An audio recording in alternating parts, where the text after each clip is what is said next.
começar a apresentar o caso. Meu nome é Alexandre, sou R3 da Faculdade de Ortopedia da UBC. A gente vai apresentar um caso clínico que internou no Hospital Mário Covas neste último domingo. O caso é um paciente masculino de 20 anos. Ele deu entrada no serviço de emergência do Hospital Mário Covas por volta das 10 horas da manhã, no dia 7. Foi vítima de tentativa de assalto, segundo ele, na noite anterior, por volta das 9 horas da noite, sofrendo múltiplos ferimentos por armas de fogo na região do cotovelo direito. O paciente refere que não procurou atendimento hospitalar no momento do trauma porque estava com medo de contrair o Covid. De antecedentes pessoais, ele negou comorbidades, alergias e drogadição.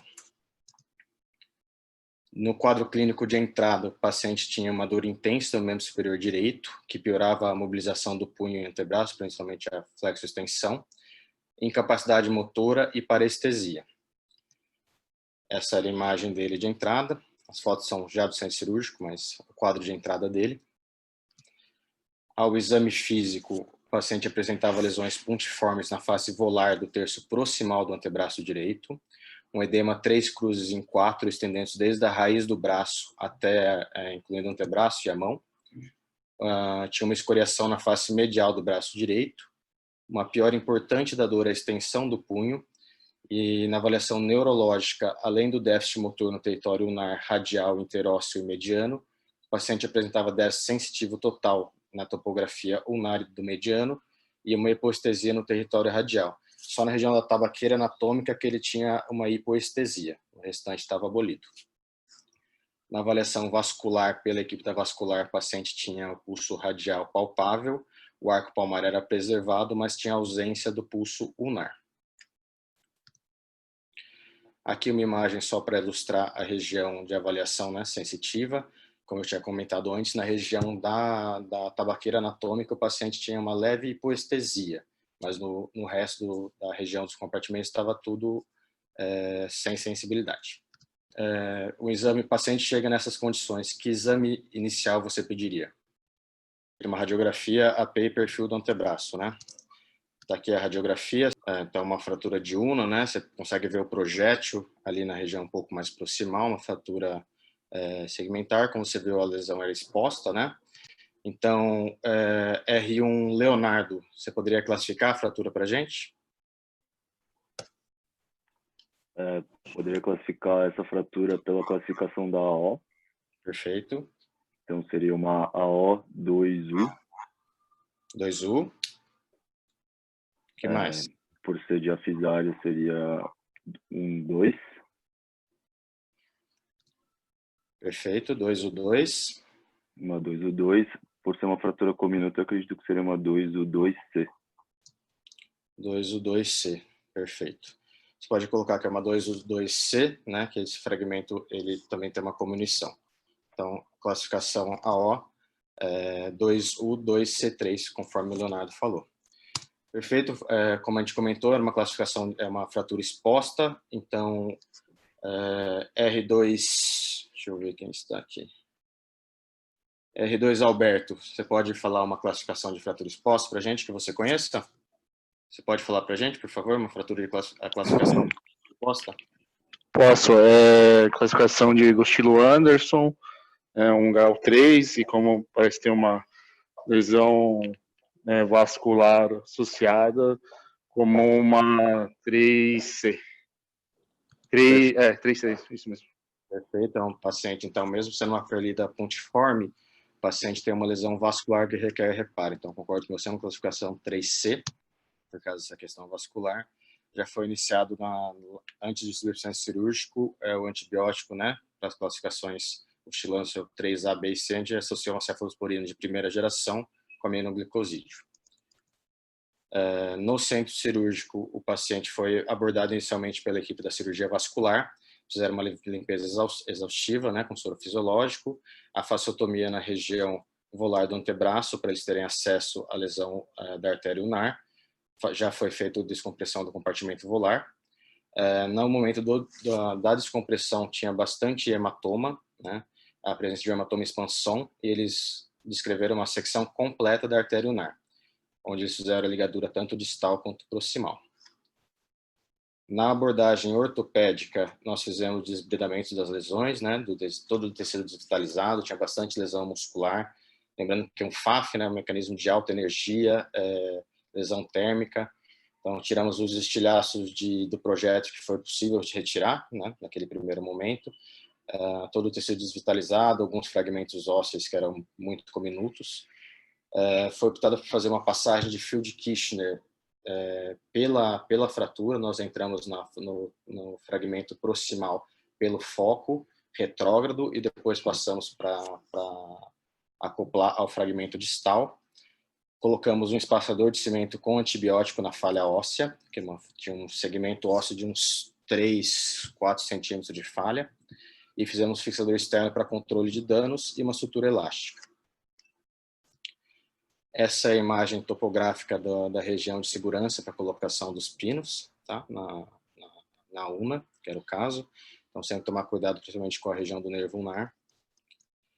Essa imagem do intraoperatório, mostrando o fixador externo e a colocação do cimento ósseo na falha segmentar. A imagem da escopia no intraoperatório, mostrando que ainda mesmo tendo feito a limpeza, tinha bastante fragmento, tanto do projétil quanto de osso. E a imagem já posterior no quarto, no momento da cirurgia, a gente acabou não fotografando, mas mostrando a sutura elástica.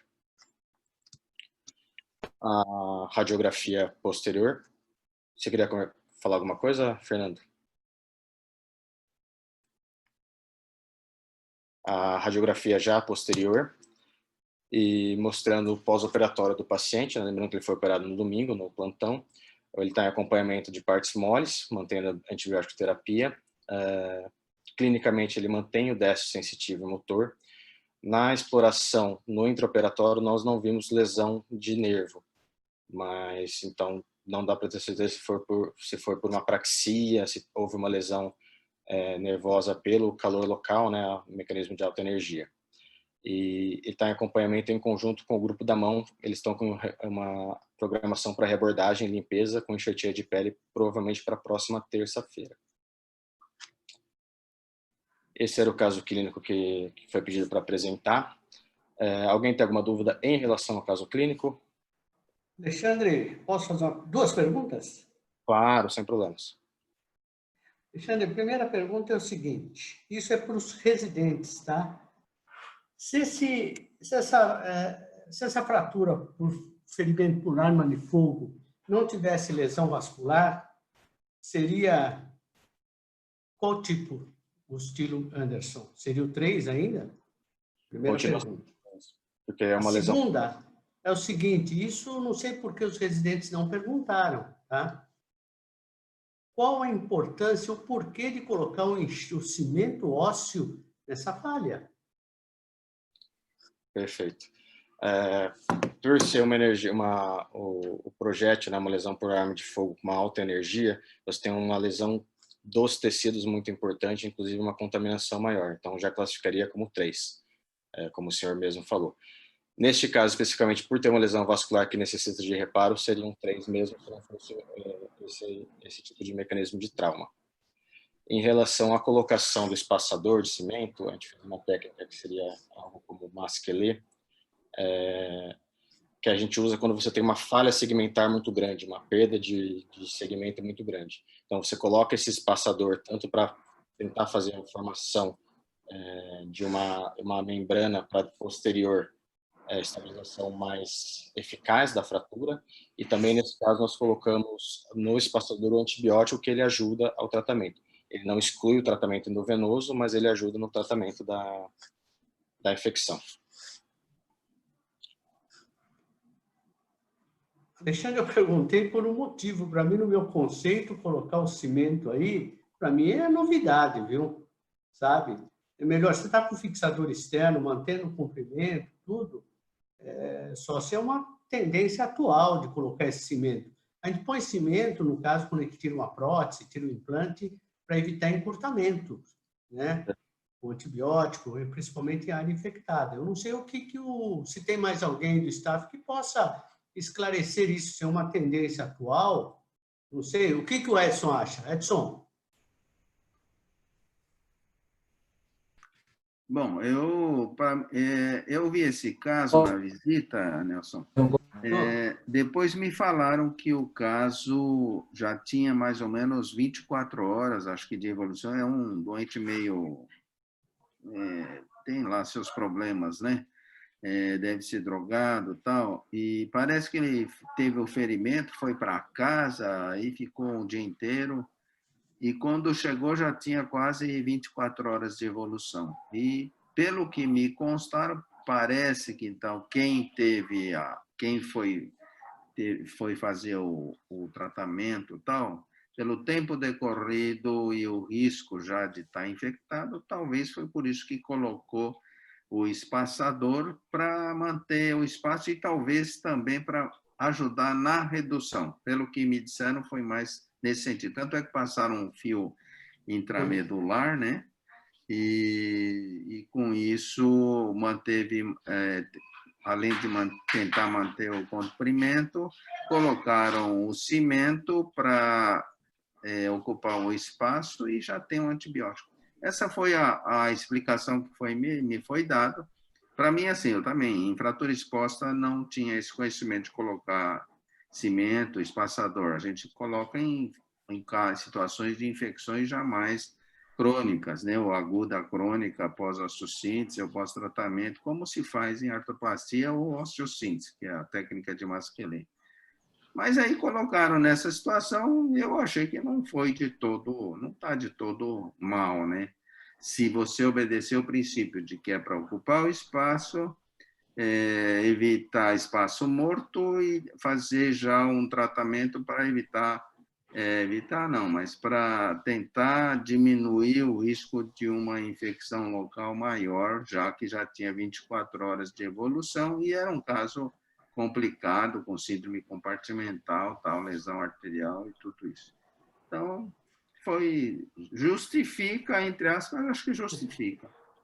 Não, Edson, o que eu perguntei para o Alexandre foi exatamente isso, sabe? Não criticando a conduta. Eu acho que cada caso é um caso, ele tem que ter um padrão. Mas, para mim, isso foi novidade. Eu acho que é importante esclarecer isso para os residentes. Né? Não parece que numa fratura exposta falta fragmento, põe cimento ósseo, né? Então, eu acho assim. Foi uma exceção, no meu modo de entender, pelo tempo decorrido, até achei, bom, não tá ruim, não. Se você pensar como princípio, está dentro de um princípio raciocínio, né? Mas, para mim, é novidade na fase aguda fazer isso. Posso só pôr uma observação? Acho que o doutor Álvaro quer perguntar. Álvaro? Não, deixa eu só concluir esse aspecto, depois você posso só concluir aqui? Edson, eu não sei se você lembra da nossa época de residência, né?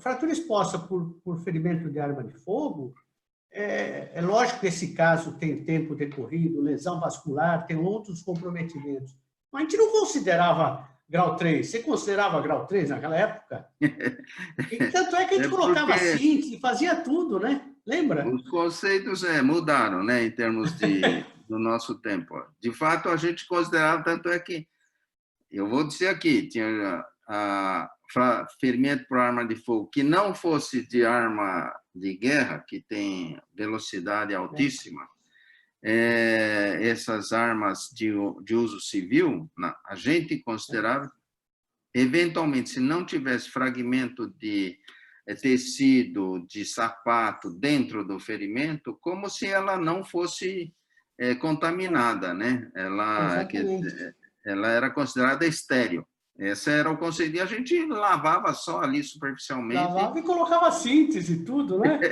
Isso foi no nosso tempo. Não, isso é só para a gente discutir. Mas a gente encarava dessa forma. Lógico que esse caso é um caso extremo, com lesão vascular, com tempo decorrido. Lógico, cada caso é um caso.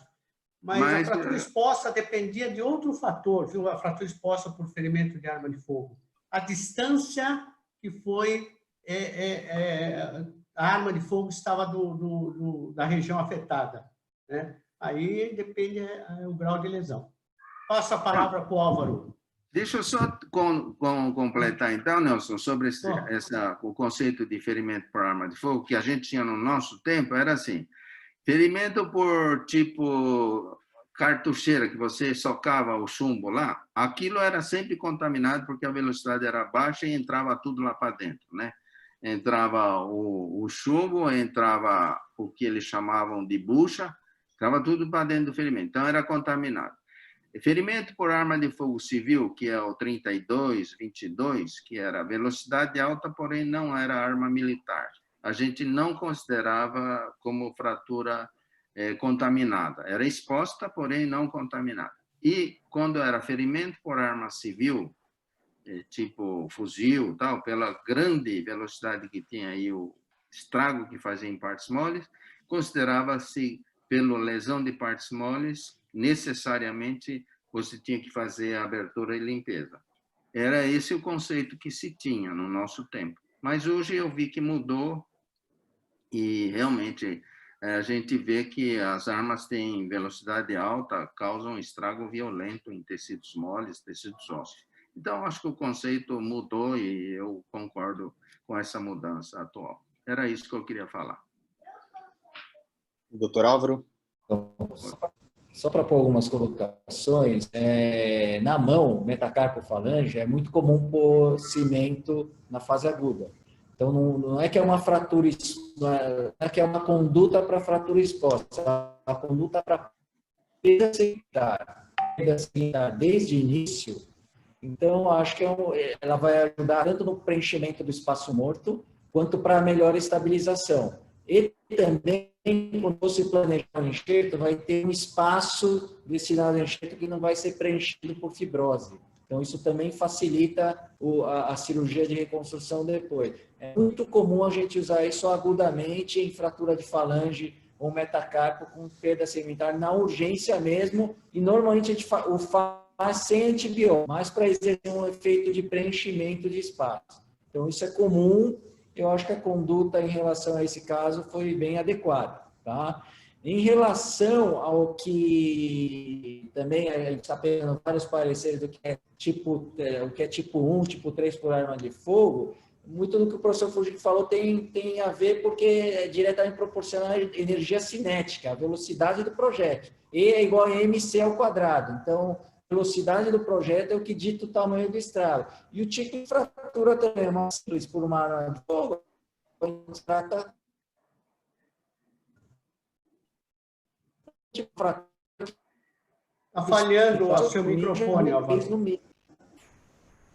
É que está ruim. Eu estou aqui no hospital, o Wi-Fi daqui é péssimo, né, da biblioteca. Mas eu acho que é adequada a conduta e é normal a gente usar cimento com perda, quando tem perda segmentar, a gente usa na fase aguda, é normal. Edson, você permite só fazer um comentário do Alexandre, da apresentação? Alexandre, você escolheu um caso interessante, que você vê, suscitou muita discussão, e eu acho que foi muito interessante para os residentes, tá? E você tem uma boa apresentação, uma dicção bem clara, eu acho, e eu acho que a gente tem a tendência a gente tentar evoluir. Eu não quero ser repetitivo, eu normalmente, assim, eu até faço alguns comentários para a gente melhorar e evoluir na apresentação. Eu não vou entrar em detalhes. Se você quiser, se você tiver interesse em algumas sugestões em relação ao seu português da apresentação, né, a forma de apresentar, a gente fala particularmente. Eu não vou ficar, sabe, repetindo sempre a mesma coisa. Tá certo? Estou à sua disposição se você quiser, sabe, tentar aprimorar mais, apesar de que não desmerece nada a sua apresentação. Foi muito boa. Parabéns. Obrigado, professor. Na verdade, a exposição do caso era só o primeiro momento da apresentação. Em cima desse caso, que tem bastante coisa para discutir, foi pedido para discutir um pouco sobre síndrome compartimental. Então, vou dar seguimento à aula, que eu ainda tenho 10 minutinhos para gastar. Tá bom. Então, só antes de você começar, só uma sugestão. Traga esse caso daqui 1 mês, 2 meses, para ver como é que está esse caso. Para a gente seguir, né? Ver o segmento do caso. Não fica, a gente não sabe o que aconteceu. 5, 10 minutos se apresenta e fala, está assim hoje. Não sei se o pessoal aceita essa sugestão. É um caso bastante rico, acho que tem bastante coisa para conversar sobre ele ainda, professor, talvez em uma futura reunião. Perfeito. Falando um pouco rapidamente sobre o síndrome compartimental, então vai ser uma aula bem rápida, que eu tenho 9 minutos. Sobre a definição de síndrome compartimental, é quando ocorre um aumento da pressão no compartimento ósseo-facial fechado, resulta no comprometimento das estruturas englobadas, levando a danos neurológicos e vasculares. Então, você tem uma pressão num compartimento que tem um potencial de expansão. Quando esse potencial de expansão é vencido, ele começa a aumentar a pressão dentro do compartimento, lesando as estruturas que estão dentro deste. Os principais compartimentos afetados são o compartimento anterior da perna, posterior da perna e o volar do antebraço. Um pouco da epidemiologia, a incidência nos Estados Unidos é de 3,1 para cada 100 mil habitantes, é mais comum em homens do que mulheres, uma proporção de 10 para 1. As principais causas são a fratura, com quase 70%, aí principalmente diáfise da tíbia, região distal do rádio e diáfise do antebraço. Também pode acontecer no fêmur e no plano tibial, mas são mais raras. Lesão de partes moles isolada pode ocasionar, e a síndrome de esmagamento. Os pacientes idosos, devido à baixa a hipotrofia da musculatura, acaba agindo como fator de proteção, e é mais comum a síndrome compartimental no caso de fraturas fechadas do que nas fraturas expostas. Mas claro que pode ocorrer, inclusive o caso mostrado foi um caso de fratura exposta. Falando um pouco da fisiopatologia, você tem um aumento do edema decidual, né, pela lesão. Esse aumento aumenta a pressão no compartimento, diminuindo a perfusão, pela oclusão de microcapilares e pela diminuição do gradiente artério-venoso. Isso tudo leva, nessa diminuição da perfusão, causa uma hipóxia local, gerando dano na membrana celular. É importante ressaltar que o músculo esquelético ele é um dos tecidos mais vulneráveis porque ele precisa muito de oxigênio, principalmente a parte de fibras vermelhas. Então, essa hipóxia, esse dano, ele leva a um aumento tecidual, repetindo o ciclo de lesão. O efeito da síndrome compartimental no tecido muscular foi o que a gente falou, né? Evolui para hipóxia e necrose, o nervo também. Na região tecidual do osso, além da lesão aguda, que você tem a diminuição de capacidade de suprimento sanguíneo, tardiamente também ossos que sofreram com este quadro têm mais chance de evoluir para uma pseudartrose. E também é importante ressaltar a síndrome por lesão de reperfusão. Quando você tem a fasciotomia, você tem um aumento da resposta inflamatória sobre esse tecido que já estava lesionado, você pode ter um quadro de lesão sistêmica, rabdomiólise, lesão renal aguda, falência de múltiplos órgãos, por essa resposta inflamatória, né, sobressaindo. Esses casos são mais importantes quando você tem esmagamento e tem uma lesão de partes moles muito importante. Falando um pouco do quadro do diagnóstico clínico, você tem os famosos 5 Ps, né, que seria a dor, pain, que é uma dor desproporcional, pior o alongamento passivo do compartimento explorado, é o sintoma primário, né, o primeiro sintoma a aparecer, e é importante ressaltar que ele pode estar ausente quando você tem uma lesão neurológica. Então, não ter dor não exclui a possibilidade. Parestesia, palidez, ausência de pulso e paralisia. O diagnóstico é eminentemente clínico, mas existem casos em que se fica com dúvida, e na tentativa de não ter uma abordagem que vai levar a lesão de partes moles, você pode tentar usar um método menos invasivo para tentar descobrir a pressão do compartimento. Eu coloquei aqui no slide a descrição do Whitesides, que é um método diagnóstico. Você vai fazer a mensuração da pressão muscular e a diferença entre a pressão sanguínea diastólica do paciente e a pressão tecidual. Então, por exemplo, você vai medir a pressão dentro do compartimento, e a pressão diastólica do paciente menos a pressão dentro do compartimento tem que ser menor, se for menor do que 30, está indicado descompressão. Um exemplo, paciente com uma diastólica de 80, você mede a pressão... Outra vez que acabou? Outra vez que acabou? Essa diferença menor do que 30 está indicada a descompressão. Mostrando aqui pela imagem como que é feito essa técnica de Whitesides. Você tem que ter um equipo de 3 vias, um manômetro de mercúrio, a seringa com ar, e você tem a ligação entre esses 3 dispositivos. Então, por meio de cabos, né, você liga um abocate com uma coluna de água de salina dentro do compartimento a ser avaliado, e você vai inserindo o ar pela seringa. No momento em que você tem essa coluna de ar, ela é deslocada para dentro do compartimento, significa que a pressão que você está exercendo é igual à pressão no compartimento. Aí você vê a medida no manômetro. Existem aparelhos mais modernos, né, para fazer esse tipo de aferição. Esse é um exemplo que eu coloquei na imagem. E falando um pouco do tratamento, né, o tratamento está indicado quando você tem pacientes normotensos com sinais clínicos positivos, aquela parte clínica que a gente comentou, e pressões compartimentais com a diferença menor que 30 milímetros de mercúrio, quando a duração do aumento da pressão é desconhecida ou se supõe ser superior a 8 horas. No caso de pacientes não cooperativos ou inconscientes, quando você não sabe quanto é o tempo de acometimento e a pressão for maior do que 30 milímetros, ou pacientes que têm uma pressão arterial baixa, então aquele parâmetro ele fica um pouco falho. Então você considera que 20 milímetros de mercúrio já está indicado a descompressão. O Campbell ainda enfatiza, né, que como regra geral, no caso de dúvida, está indicado fazer a fasciotomia, porque o atraso no diagnóstico vai trazer malefícios para a condição tanto local quanto sistêmica do doente. Falando do tratamento da síndrome compartimental, é a fasciotomia, a descompressão. Eu vou falar rapidamente das principais regiões afetadas, né? Na região da perna você tem o acesso, você tem 4 compartimentos, o superficial, o compartimento anterior, lateral, o profundo superficial, o posterior superficial, desculpa, e o profundo. Você vai fazer a incisão para descompressão. No acesso anterolateral, você consegue descomprimir os compartimentos anterior e lateral, e no acesso póstero-medial, você consegue descomprimir os compartimentos posterior, tanto superior quanto profundo. No antebraço, você tem o compartimento volar e dorsal. O acesso volar para descompressão é do estiloide do rádio até o epicôndilo lateral do húmero, e o acesso dorsal é do epicôndilo lateral até o tubérculo de Lister. Aqui é a imagem dos dois. Passando para a mão, que são 10 compartimentos no total, né? Tutenar, hipotenar, interósseo dorsal, que são 4. Os 3 interósseos volares e o adutor do polegar. O acesso dorsal você faz entre o segundo e o terceiro raio e entre o quarto e o quinto. São 2 acessos dorsais. Você tem a descompressão hipotenar, a descompressão do túnel do carpo, que você tem que fazer a liberação da cápsula.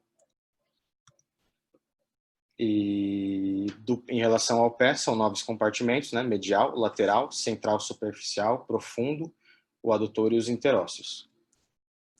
As fasciotomias são tanto dorsal, você tem 2 acessos, que é sobre o segundo meta e sobre o quarto meta, e o acesso medial.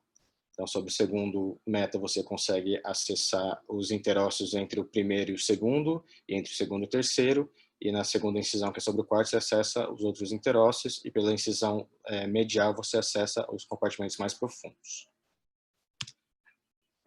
Importante salientar que depois você tem que fazer um acompanhamento, né? Você deixa a ferida aberta, faz o acompanhamento, deixa a ferida aberta pelo menos 48 horas, e você avalia a necessidade de fazer um second look. Em relação ao fechamento, você pode fazer um fechamento primário retardado, um enxerto de pele parcial, uma sutura elástica ou um curativo a vácuo.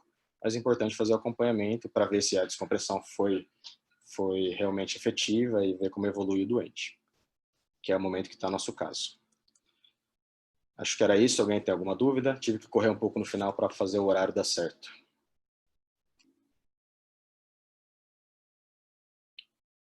Dúvidas?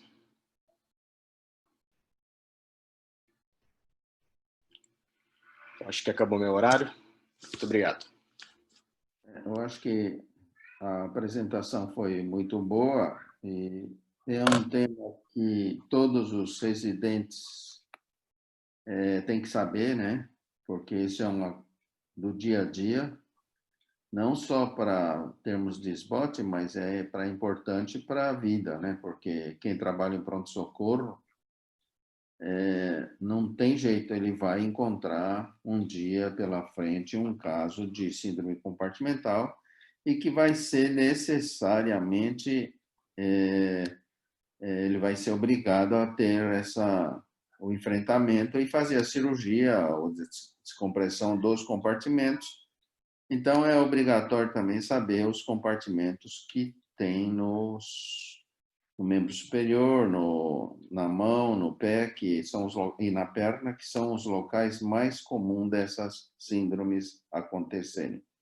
Lembrar que todo local que tem um compartimento fechado é passível de ter síndrome compartimental. Então, isso é uma coisa importante que fique claro. Só para a gente... Eu vou fazer uma pergunta, só para você, Alexandre, que Claro, você falou da fisiopatologia, mas eu queria saber assim, quais são os elementos ou como é que se fala? A bioquímica que ocorre nesse nível. O que é que está acontecendo em termos de bioquímica? É isso que é a pergunta que eu queria saber. Porque isso está muito relacionado com essa história do Covid que nós estamos vivendo, né? Que é mais ou menos semelhante. A história aí se repete, a inflamação é a mesma e é quase o mesmo tipo de... Quem entende a síndrome compartimental praticamente vai entender o que ocorre hoje, que estão falando nessa história do Covid no pulmão. Pela lesão, você tem um aumento de citocinas inflamatórias que levam a esse dano tecidual, né? Somado a isso, a hipóxia tecidual e a eventual lise celular também libera várias citocinas, várias substâncias que levam à lesão tecidual. O senhor fez essa comparação com o Covid, que acaba sendo um quadro inflamatório sistêmico, né? Lembrar da bradicinina, das aminas vasoativas, né? Hoje tem um monte. No meu tempo, eu só falava da bradicinina e mais uma. Hoje eu sei que tem um monte. Lembrar da citocina, que hoje é o tsunami da Covid aí, né? Que é a reação do Covid. É mais ou menos o que ocorre numa síndrome compartimental desse paciente, é o que ocorre a nível pulmonar e como foi dito, no Covid é uma síndrome, é o corpo inteiro que está envolvido, é como uma CIVD, é aquelas coisas que a gente aprende lá atrás, lá na clínica, e depois esquece. Mas hoje você vê que tudo tem relação. Era isso que eu queria, porque... Edson, só elogiar mais um aspecto. Alexandre, eu acho que é muito importante, principalmente em congresso, respeitar o horário. E você cumpriu exatamente o horário. Eu acho que todos deveriam seguir esse exemplo. Tem meia hora, para meia hora. Tá certo? Parabéns. Obrigado, professor. Só para terminar, assim, para que a gente aprenda, dentro da medicina, a saber correlacionar as coisas. Que muitas vezes a gente fala, isso é ortopedia, não tem nada a ver com clínica. Não, tudo é uma coisa só. A fisiopatologia é a mesma aqui, é a mesma na clínica, é em todo quanto é lugar. Então, a gente tem que ter essa visão dentro da medicina, porque isso dá uma condição de você entender as doenças e como enfrentá-las. Então, era isso. Perfeito. Foi muito bem, parabéns, viu, Alexandre, e o grupo aí que preparou, parabéns mesmo.